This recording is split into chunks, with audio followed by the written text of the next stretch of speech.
Assalamu alaikum all of you. Hope you all are fine and doing very well. Today we are going to start our new series on medicine. जो आज हमारा topic है, सबसे पहला topic होगा basically वो respiratory disease से related होगा। सबसे पहले तो हमें हिस्ट्री और फिजिकल एग्जामिनेशन वगैरह देख लेना आना चाहिए, ठीक है। तो उस पर भी इंशाल्लाह एक वीडियो होगी, लेकिन उससे पहले हम रेस्पिरेटरी डिजीज के बारे में आज हम अपना स्टार्ट करते हैं। तो इसमें भी जो हमारा सबसे पहला टॉपिक होगा वो COPD होगा बेसिकली, ठीक है। इससे पहले मैं आपसे एक बात करना चाहता हूँ, ये कि before going to start medicine you have a well enough command on your physiology, pathology and pharmacology, क्योंकि ये जो मेडिसिन है बेसिकली इन तीन चीज़ों का कॉम्बिनेशन है, ठीक है। अब जिस किसी से भी पूछोगे तो वो बोलेगा कि भाई medicine is a combination of 3 piece, ठीक है। पैथोलॉजी, ठीक है, फिजियोलॉजी और फार्मा। इन तीन चीज़ों में आपको एटलीस्ट थोड़ी सी या आप ये कह लो कि इतनी कमांड होनी चाहिए कि आपको पता हो किसी भी ड्रग के बारे में, किसी भी डिजीज की पैथोलॉजी के बारे में पता हो और फिजियो के बारे में आपको पता हो। तो सीओपीडी हम स्टार्ट करने जा रहे हैं। तो सीओपीडी में हम सबसे पहले आज करेंगे दो डिजीज, ठीक है, और वो करेंगे हम क्रोनिक ब्रोंकाइटिस और एम्फीसीमा, क्योंकि जो पेशेंट्स हैं बेसिकली वो क्रोनिक ब्रोंकाइटिस के होते हैं, लेकिन उनको ऑनगोइंग जो उनकी पैथोलॉजिकल काजेज होती हैं वो एम्फीसीमा से भी रिलेट करी होती है। तो इन दो चीज़ों को हम देखेंगे सीओपीडी में।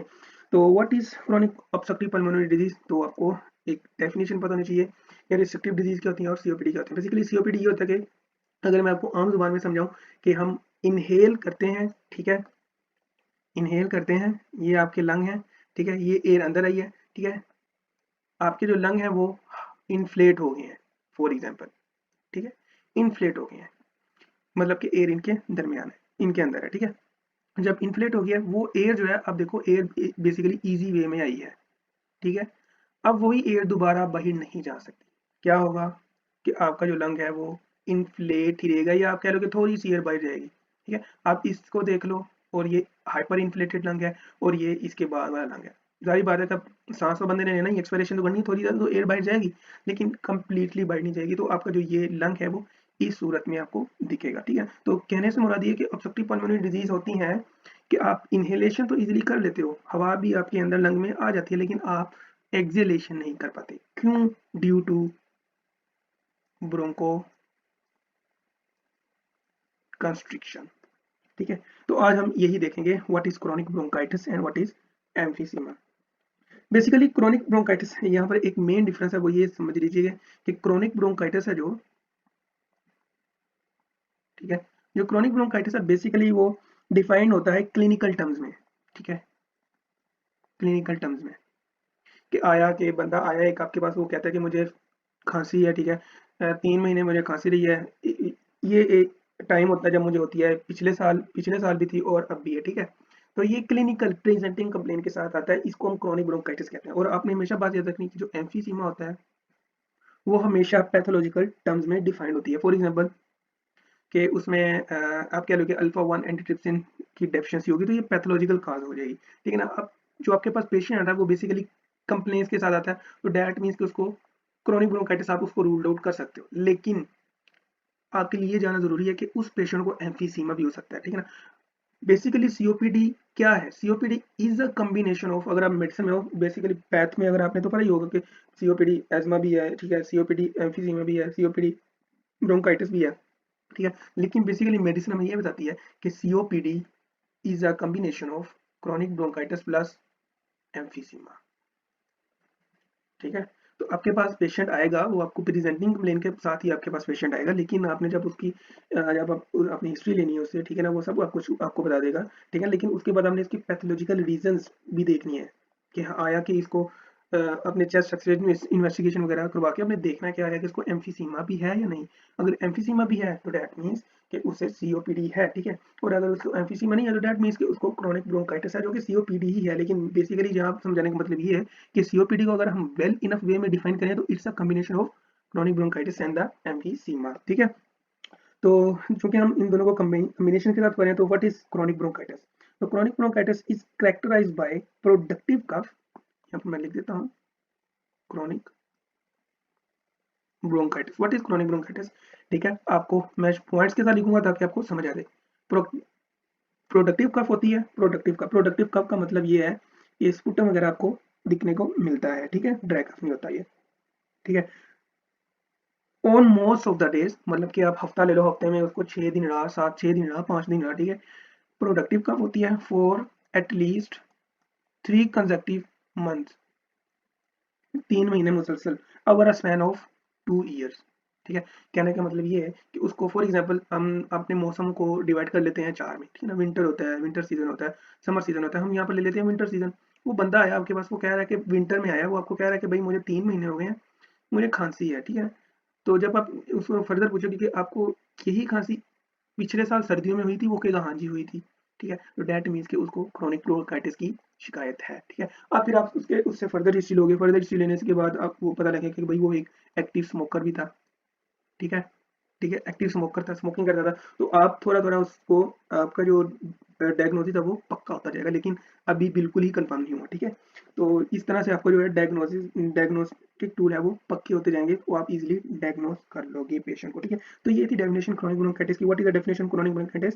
It is a clinical disorder characterised by productive cough on most of the days for at least 3 consecutive months for more than 2 successive year, ठीक है। तो वो मैंने बता दिया कि आपने किस तरह से पता लगाना है उसका, ठीक है। उसके बाद आ जाओ emphysema. Emphysema, what is emphysema? अगर हमने पैथो में अगर इसकी डेफिनेशन पढ़ी है तो इट मींस कि it's a destruction of the wall of the alveoli. Basically ये हमारी नॉर्मल एल्वियोले लो, ठीक है। इसमें होता क्या है कि इसमें आपकी जो एल्वियोलाई हैं वो उनकी वॉल जो है वो डिस्ट्रक्शन हो जाती है। जब डिस्ट्रक्शन हो जाती है तो एयर है इसमें एक्यूमुलेट होना शुरू हो जाती है, और वो जो एयर है वो बाहर नहीं जा सकती। क्यों नहीं जा सकती? उसके पीछे की पैथोफिजियोलॉजी अगर आपने की है, तो अगर मैं आपको यहाँ बता दूं फॉर एग्जांपल, ये 2 एल्वियोलाई मैंने ले ली हैं, ठीक है। अब अगर इनको देखा जाए तो यहाँ पर इन 2 एल्वियोलाई की वॉल्स के दरमियान इलास्टिक फाइबर्स होते हैं, जो कि इन दोनों एल्वियोलाई को रिकॉइल देते हैं। More elasticity that means more recoil.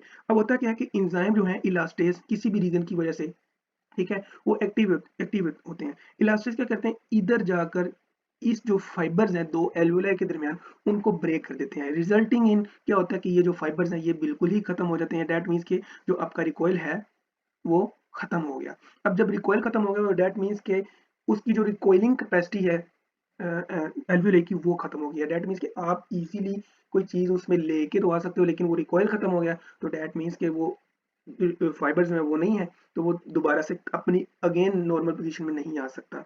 तो इस वजह से ये जो पैथोफिजियोलॉजी मैंने मोटी मोटी आपको समझा दी कि इसके फैक्टर्स क्या है, ये तो आपको पता होना चाहिए कि किन फैक्टर्स की वजह से होता है, लेकिन मैंने एक नॉर्मल सी इजी वे में पैथोफिजियोलॉजी आपको करवा दी। यही जो इलास्टिक फाइबर्स होते हैं यहाँ पर भी प्रेजेंट होते हैं यहाँ पर, ठीक है, और इलास्टिक जो है यहाँ पर भी काम करता है, resulting in dissection of the wall of the alveoli, और ये आपकी जो एल्वियोलाई है वो इस तरह से हो जाती है, ठीक है। अब रिस्क फैक्टर्स क्या क्या है इन दोनों चीजों में?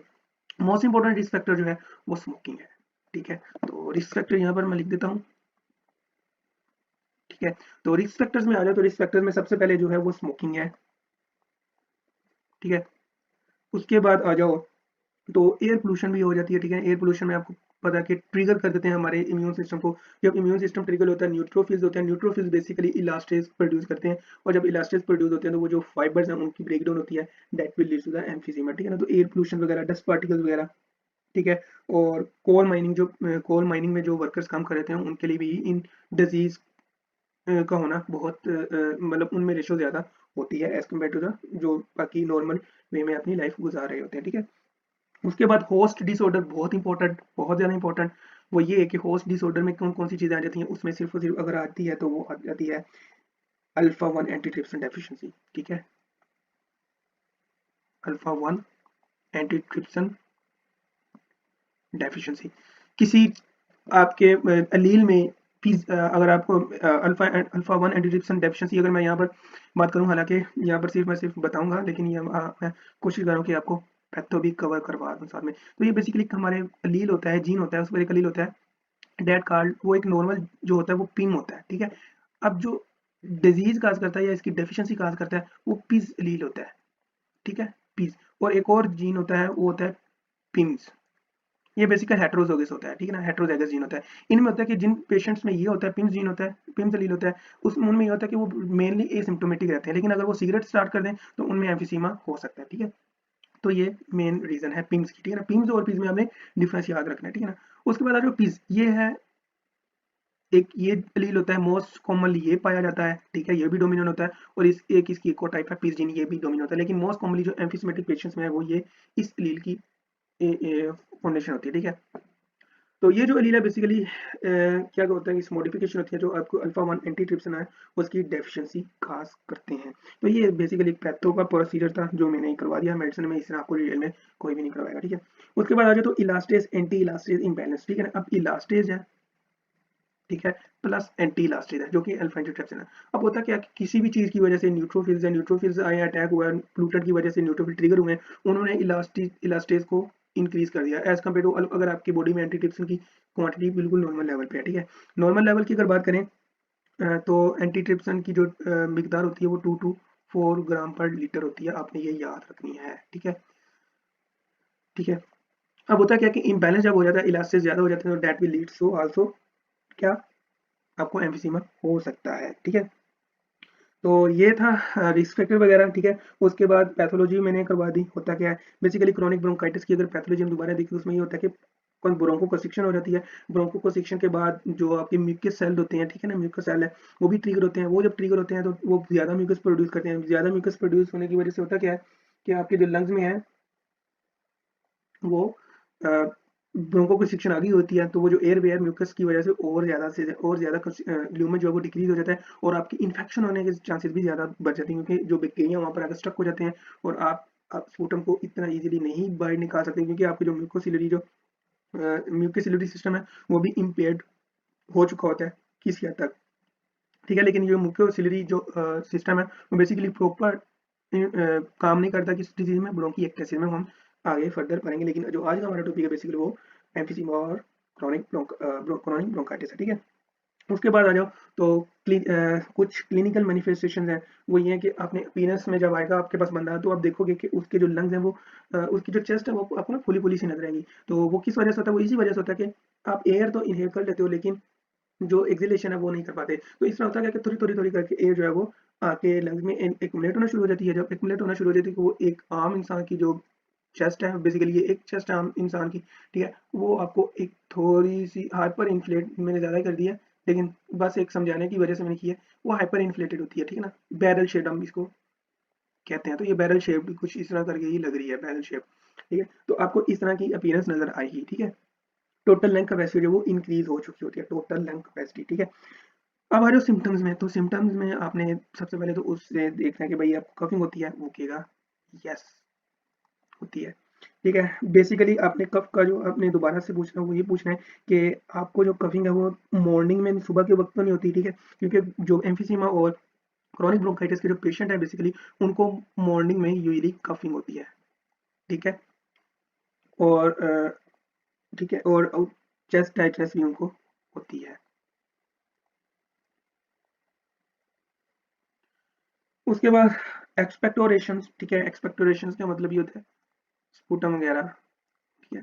तो बेसिकली प्रोडक्टिव कफ तो आपको क्रोनिक ब्रोंकाइटिस में देखने को मिलती है, लेकिन अगर आपने फिर स्पुटम का कलर देखना होता है, अगर आपने कल्चर लेना है स्पुटम का, आया कि इसमें ब्लड वगैरह तो नहीं, अगर ब्लड वगैरह तो शेटी भी हो सकता है या कुछ और हो सकता है, क्या लंग कैंसर वगैरह हो सकता है, ठीक है। उसके बाद अगर फ्रेंकली प्रूलेंट स्पुटम है, ठीक है ना, फ्रेंकली प्रूलेंट स्पुटम है, तो ये इंडिकेट करेगा कि कोई इन्फेक्शन गोइंग ऑन है, ठीक है, क्योंकि म्यूकस की वजह से बैक्टीरिया वहां पर कॉलोनीज बनाते हैं, एक्युमुलेट होना शुरू होते हैं वहां पे और वो फिर इन्फेक्शन काज कर सकते हैं, ठीक है। उसके बाद जो मोस्ट इंपॉर्टेंट है वो है डिस्निया, ठीक है। ये डिस्नी हमें कब देखने को मिलता है, बेसिकली हैवी एक्सर्शन के दौरान देखने को मिलता है, ठीक है। लेकिन जब ये डिजीज एक्सर्शन के दौरान हमें डिस्निया कब देखने को मिलता है, जब डिजीज एक्यूट हो, ठीक है। जब डिजीज क्रोनिक हो जाएगी तो आपको ये रेस्टिंग पोजीशन में भी देखने को मिलेगा। तो आपने पेशेंट से पूछ लेना कि आपको जो सांस का प्रॉब्लम है, मसला है, ये आपको किसी काम करने की वजह से होता है या आपको जब रेस्ट कर रहे होते हैं, आप लेटे होते हैं, कोई काम नहीं कर रहे थे, तब भी आपको मसला होता है, वो फिर आपको बताएगा। फिर उसके बाद आपने इसको रूल आउट करना है कि भाई इसको एक्यूट है या क्रोनिक स्टेज है डिजीज की, ठीक है। उसके बाद आ जाओ तो इंस्पेक्शन आपने देखनी है। पर्सिंग ऑफ, सबसे पहले तो पेशेंट इज डिस्फिनिक होगा, ठीक है, पेशेंट इज डिस्फिनिक ऊपर बात होगी, ठीक है। उसके बाद आपने देखना है कि पेशेंट जो है पर्सिंग कर रहा होगा, लिप्स की दबा रहा होगा लिप्स को। अब ये जो सीओपीडी के पेशेंट है वो करते हैं ऐसा क्योंकि उनमें लंग कोलैप्स होने का खतरा होता है। वो जब लिप्स को पर्सिंग करते हैं, मतलब कि अपने होंठों को क्या कहते हैं कि दबा लेते हैं। क्यों दबा लेते हैं? क्योंकि वो अपने लंग्स में से हवा को बाहर निकालना चाहते हैं फोर्सफुली। तो इस वजह से वो जो है वो पर्सिंग ऑफ द लिप्स आपको देखने को मिलेगा, ठीक है। उसके बाद ट्रेकियल टग, ये क्या होता है? ठीक है। बेसिकली ट्रेकिया डिसेंड करता है ड्यूरिंग इंस्पायरेशन, जब इंस्पायर करे, फॉर एग्जांपल ये हमारा ट्रेकिया है, ठीक है, ये आपको इसकी विजिबिलिटी नजर आएगी। ये ट्रेकियल टग होता है, जब इंस्पायर करेगा ये डिसेंड करता हुआ आपको नजर आएगा, ठीक है। उसके बाद आपको जेवीडी देखने को मिलेगा। जेवीडी क्या है? जगुलर वेनस डिस्टेंशन, जब वो ये इंस्पायर के दौरान था, इंस्पायरेशन, और ये एक्सपायरेशन के दौरान था, ठीक है। जब वो बाहर निकालेगा एक्सपायरेशन, सारी बात है, उसका जोर लगेगा, जब जोर लगेगा तो ये जो वेन्स होती है ना, नेक की वेन, जेवी डी जगुलर वेन, ठीक है, ये आपको डिस्टेंडेड फुली हुई नजर आएगी, ठीक है। तो ये भी एक क्लिनिकल साइन आपको देखने को मिलेगा, ठीक है। उसके बाद बैरल शेप आपको उसकी चेस्ट मिलेगी, देख ऊपर मैंने बात कर ली इसकी। और सेंट्रल सियानोसिस आपको देखने को मिलता है अगर अगर तो डिजीज क्रोनिक है। उसकी जुबान जो है वो बेसिकली ब्लू ब्लू हुई होगी, ठीक है ना, उसका होंठ वगैरह ब्लू वगैरह हुए होंगे, उससे आपको पता चलेगा कि ये जो डिजीज है ये क्रोनिक है या एक्यूट स्टेज पर है, ठीक है। उसके बाद आ जाओ, ये हमने कर लिया इंस्पेक्शन। इंस्पेक्शन के बाद आपने करना है पालपेट, ठीक है। पालपेट करोगे तो दो चीजें आपने देखनी है, वो ये देखनी है कि उसकी जो एपेक्स बीट है, apex beat is not palpable, ठीक है। और जो दूसरी चीज देखनी है वो ये देखनी है कि चेस्ट एक्सपेंशन है ना, वो डिक्रीज हो जाती है। जारी बात है कि उसको मसला हो रहा है एक्सपेंशन करने में, तो वो डिक्रीज हो जाती है, ठीक है। उसके बाद इंस्पेक्शन भी कर लिया, पालपेशन भी कर लिया, और अब आ जाओ परकशन। होप्स कि आपको परकशन का पता हो कि परकशन होती क्या है, ठीक है।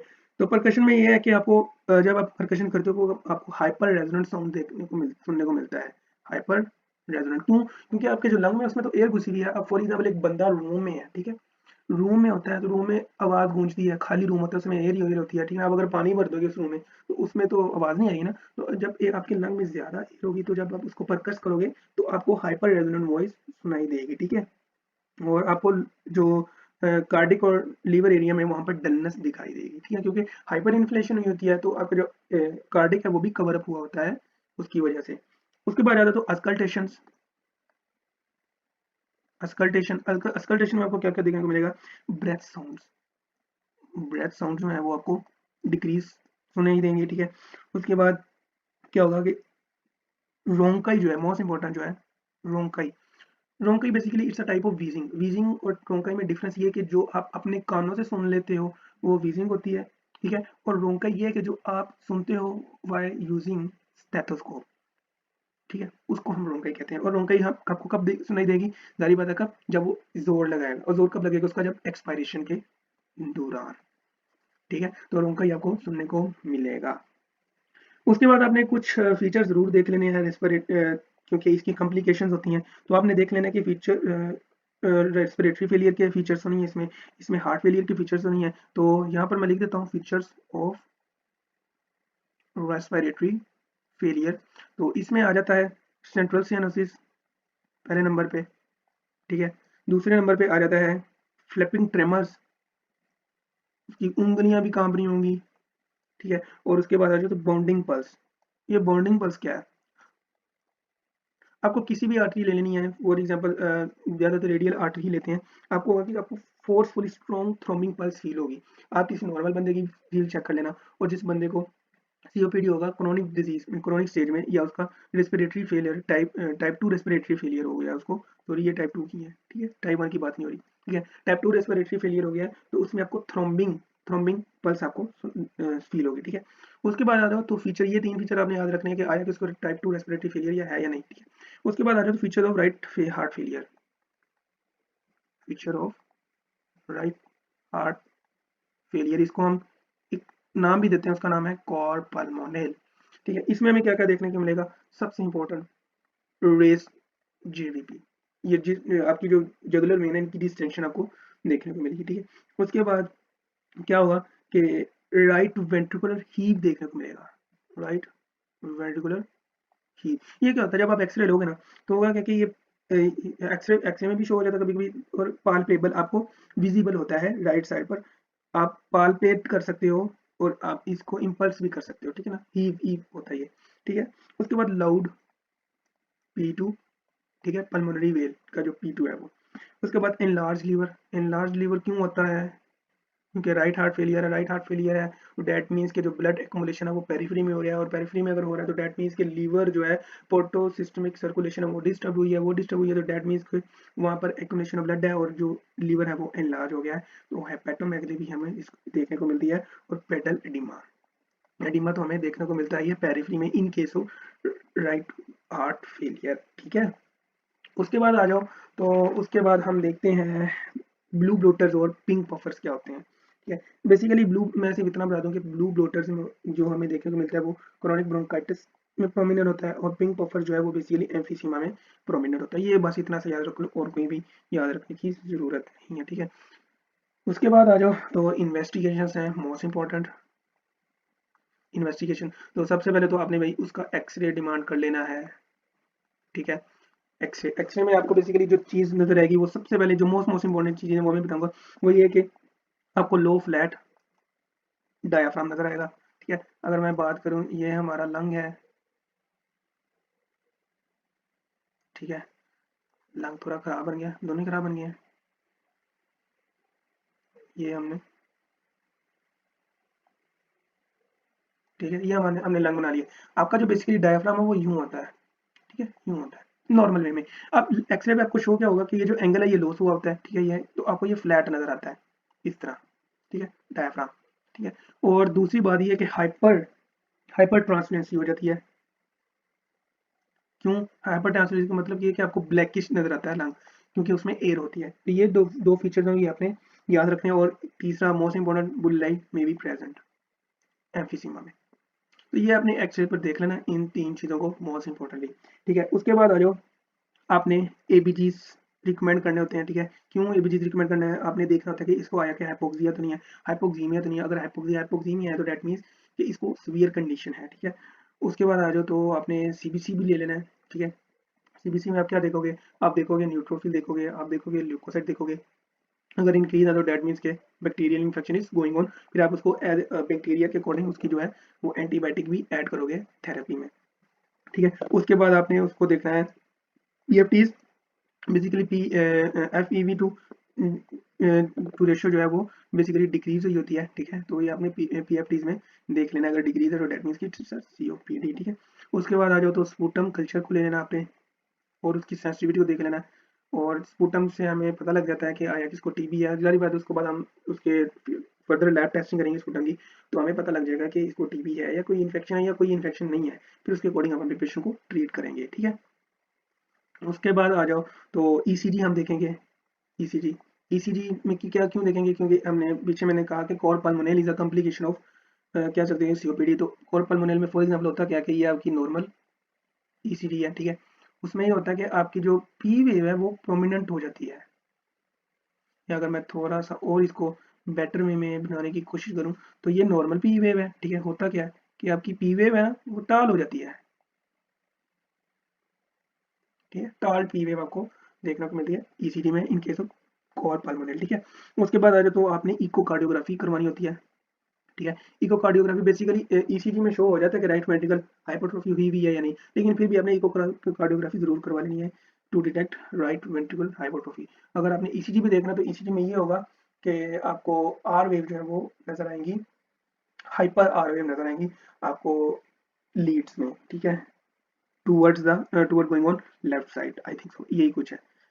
और उसके बाद आपने टेस्ट करवा लेना है for the deficiency of alpha 1 antitrypsin, जो कि मैंने नॉर्मल वैल्यू बताई है वो 2 to 4 ग्राम पर लीटर होती है, सॉरी मैं डे लिख रहा हूँ।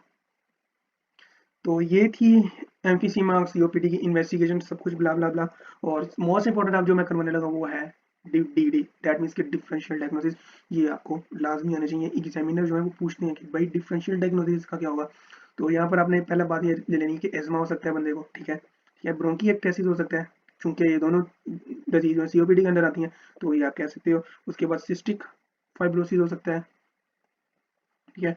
और आप कह सकते हो कि मैकेनिकल ऑब्स्ट्रक्शन हो सकती है। फॉर एग्जाम्पल बच्चे होते हैं ना, बच्चे कॉइन से खेल रहे होते हैं, वो कॉइन फंसा लेते हैं अपने, तो वो जाता जाता ये राइट या लेफ्ट लंग में, मेजोरिटी होता है राइट लंग में जाके फंसता है, क्योंकि जो राइट लंग की जो ब्रोंक है वो थोड़ा ऊपर से बाइफरकेट हो रहा होता है। तो जो कॉइन है उसके ज़्यादा चांसेस होते हैं कि वो राइट लंग की तरफ जाए। तो आपको मैकेनिकल ऑब्स्ट्रक्शन भी देखने को मिल सकती है। तो जब आप एक्सरे कराओगे तो मे बी अगर वो मैकेनिकल ऑब्स्ट्रक्शन हो तो आपको कॉइन वगैरह नजर आ जाएगा, या कोई भी फॉरेन पार्टिकल या जो भी होगा वो आपको एक्सरे में नजर आ जाएगा।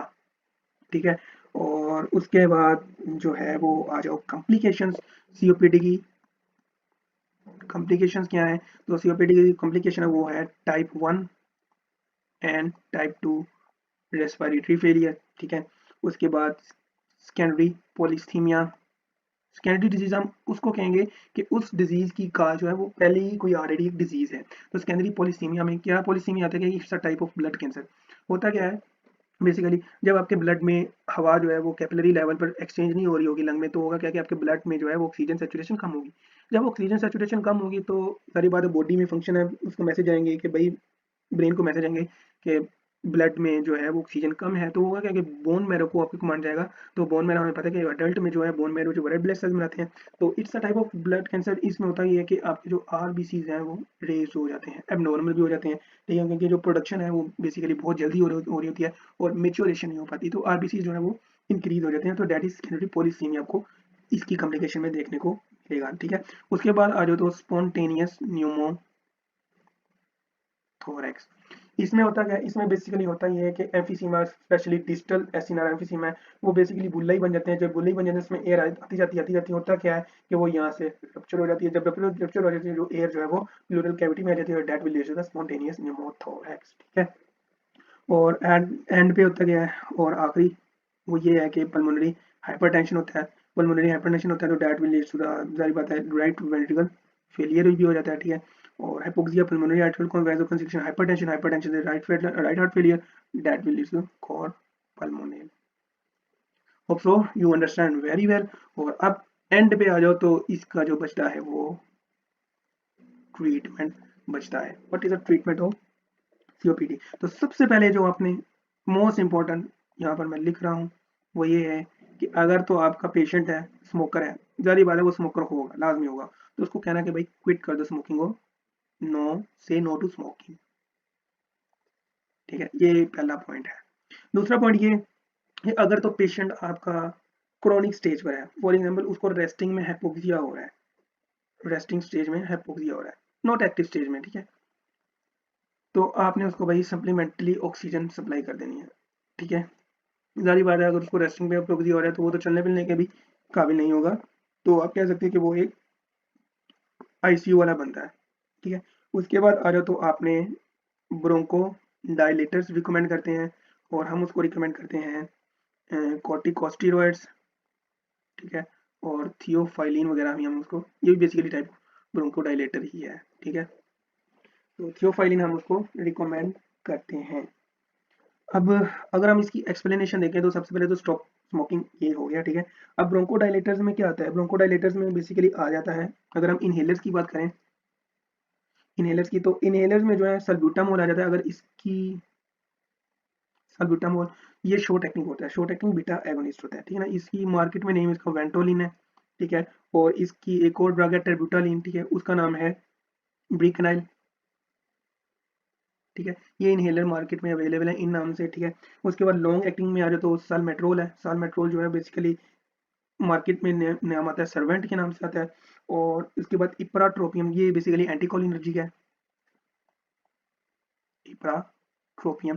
तो ये एटम इनहेलर के नाम से आपको मार्केट में अवेलेबल है। ठीक है, तो बेसिकली हमने इनमें करना जो इप्राट्रोपियम है, आपने एक बात याद रखनी है, इप्राट्रोपियम जो है is superior to sympathomimetics in achieving bronchodilators in patient with moderate to severe COPD. ठीक है, एक्यूट में अगर आप बात करें तो एक्यूट में आप उसको सल्ब्यूटामोल साल्मेट्रोल वगैरह दे सकते हो, लेकिन अगर आप बात करेंगे उसको सीवियर सीओपीडी है, ठीक है ना, मॉडरेट टू सीवियर पेशेंट में आप जो है इप्राट्रोपियम जो है वो आप उसको दोगे। ठीक है, ब्रोमाइड एटम इनहेलर के नाम से ये मार्केट में अवेलेबल है। आपने क्वांटिटी क्या देनी है? 2 to 6 पब्स। ठीक है, आपने देना है 6 आवरली। ठीक है, 6 आवरली को दिन में डिवाइड कर लो तो ये टर्शी बन जाता है। टर्शी ये मतलब के 4 पफ्स अ डे आपने उसको रिकमेंड करना है। ठीक है, ये इनहेलर की बात होगी। अब आ जाओ ओरल ब्रोंकोडायलेटर्स में। तो ओरल ब्रोंकोडायलेटर्स में बम्ब्यूट्रल है जो है एक ड्रग है, बम्ब्यूट्रल। ठीक है, ये बेम्बेक के नाम से आ जाती है। ठीक है, आपने इसे रिकमेंड करनी है, इट्स ये वैल्यू होती है इसकी 10 mg वैल्यू होती है। ठीक है ना, ठीक है। तो इसकी जो डोजेज है वो 10 to 20 मिलीग्राम आपने रिकमेंड करनी होती है। लेकिन अब ये जो बेम्बिक है आपने देनी होती है 2 टाइम्स अ डे, जिसको हम बीडी भी कहते हैं। अगर हम 10 mg दे रहे हैं तो हम उसको 2 टाइम देंगे, और अगर हम उसको 20 mg दे रहे हैं तो हम उसको ओडी देंगे। ये बात आपने याद रखनी है, ठीक है। 10 to 20 mg की मिकदार में आती है। अगर हमने 10 mg रिकमेंड किया तो डेट मीन्स कि हम उसको बीडी देंगे, और अगर 20 mg है तो डेट मीन्स कि हम उसको, फॉर एग्जाम्पल एक बंदा ना ऑफिस में जाता है, वो कहता है कि भाई मुझसे एक टाइम दवाई लेनी होती है, तो आप उसको 20 mg रिकमेंड कर सकते हो। और अगर एक फीमेल है जो हाउस वाइफ है वो घर में रहती है तो आप उसको 10 mg के साथ प्रिस्क्राइब कर सकते हो, ठीक है। उसके बाद आ जाए तो थियोफाइलिन है। थियोफाइलिन है, ये 350 मिलीग्राम की डोजेज में आती है, ठीक है। और ये आपने बीडी देनी होती है। थियोफाइलिन आपने याद रखना हमेशा, it's always a third line of choice to treat COPD.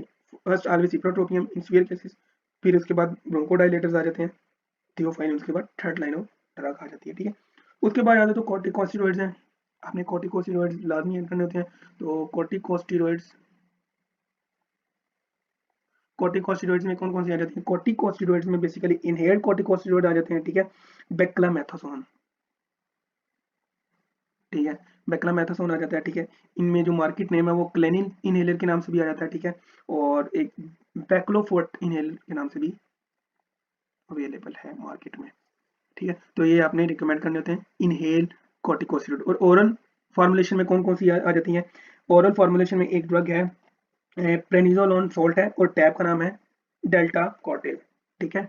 तो ये जो डेल्टा कॉर्टिल ड्रग है ये बेसिकली 5 मिलीग्राम की डोजेज में आती है, ठीक है। जो डोजेज रिकमेंड है वो बेसिकली 0.5 to 1 मिलीग्राम पर केजी पर डे, ठीक है।